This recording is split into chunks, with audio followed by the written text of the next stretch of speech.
The rise of Manchester City, from bankruptcy to billions.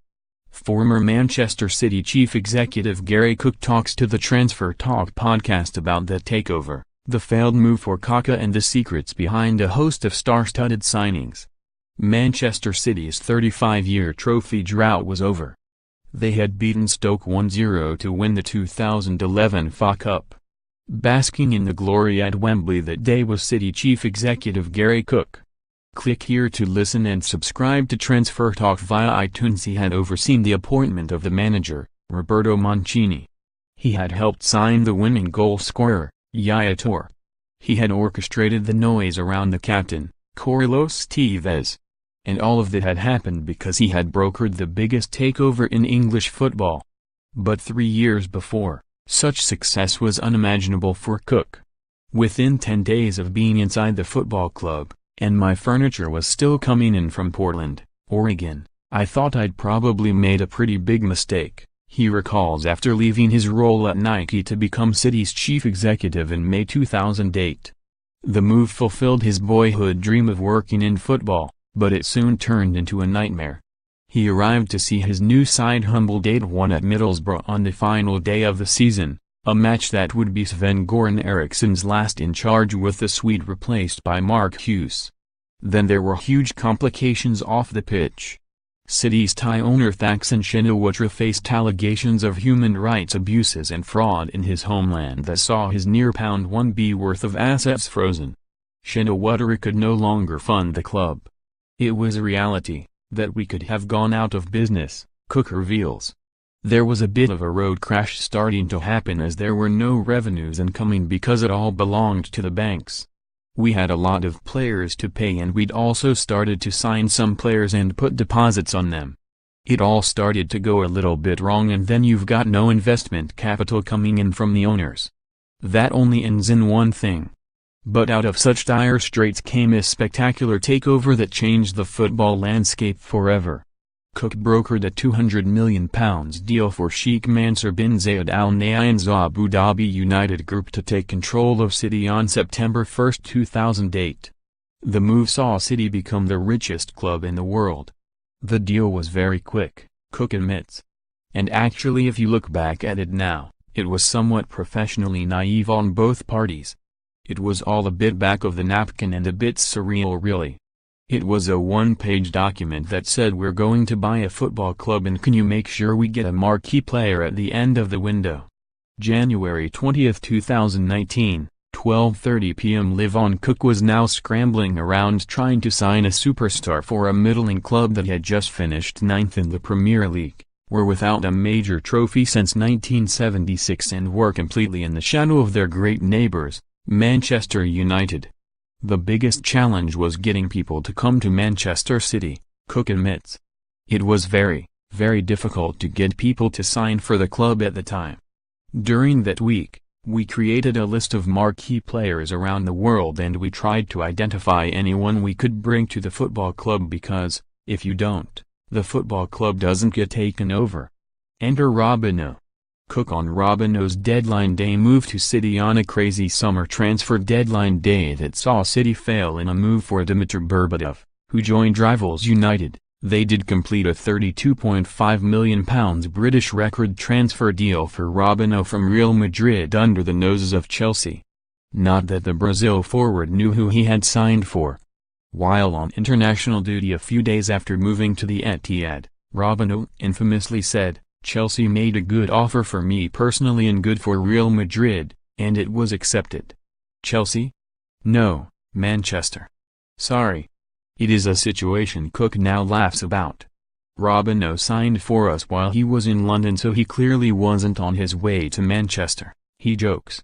There were a couple of clubs that were after him and there was an element of belief for him that he wasn't really that sure who he'd signed for. The new owners had their star acquisition and having been impressed with his start, 12 goals in his first 19 games, they were hungry for another marquee signing in the 2009 January transfer window. But they wanted a true global superstar, they wanted a signing that would shake football to its very core and they wanted Kaka. The AC Milan playmaker was the world's best player in 2007 when he helped the Italian club to win the Champions League.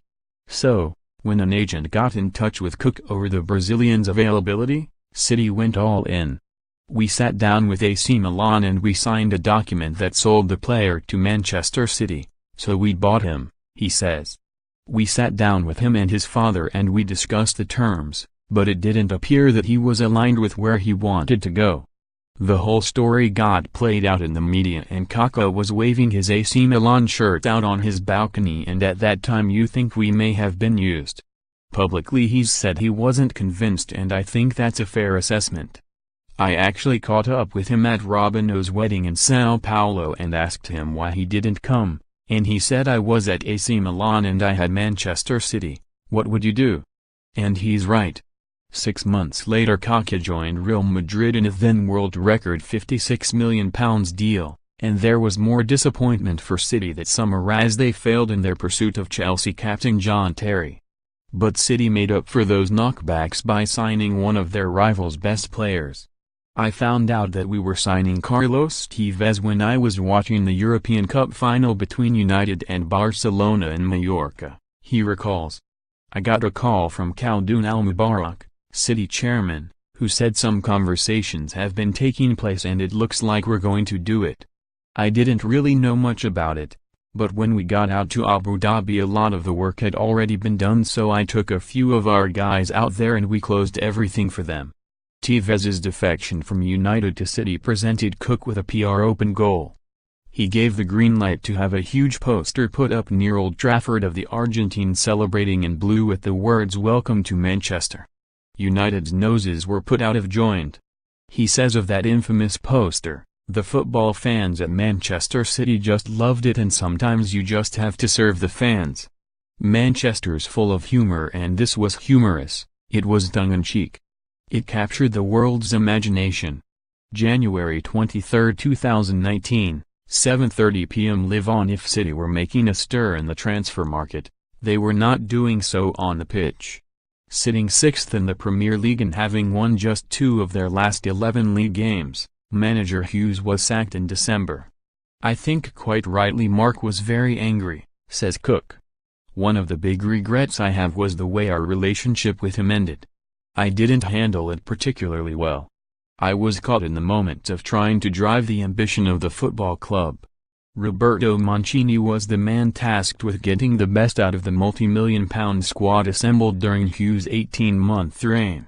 But Cook admits the Italian was not their first choice. They sounded out Chelsea manager Carlo Ancelotti, Barcelona head coach Pep Guardiola. At that point in time it was a no, and even Inter Milan manager Jose Mourinho. "His guys told us, not now, and maybe never."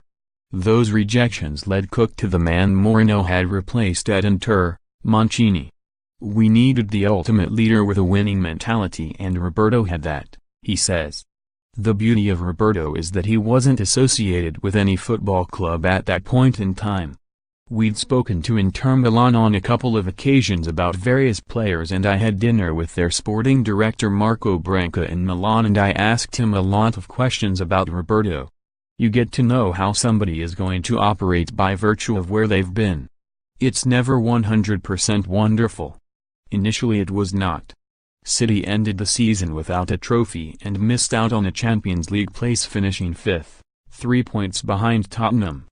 But that setback drove a summer that Cook describes as the single biggest dynamic change at the club, with the signings of Yaya Toure, £28 million, and David Silva, £24 million, 2 players Mancini desperately coveted. The Italian, though, did not want Silva's Valencia teammate David Villa, who the Spanish club were offering in a double deal with Silva.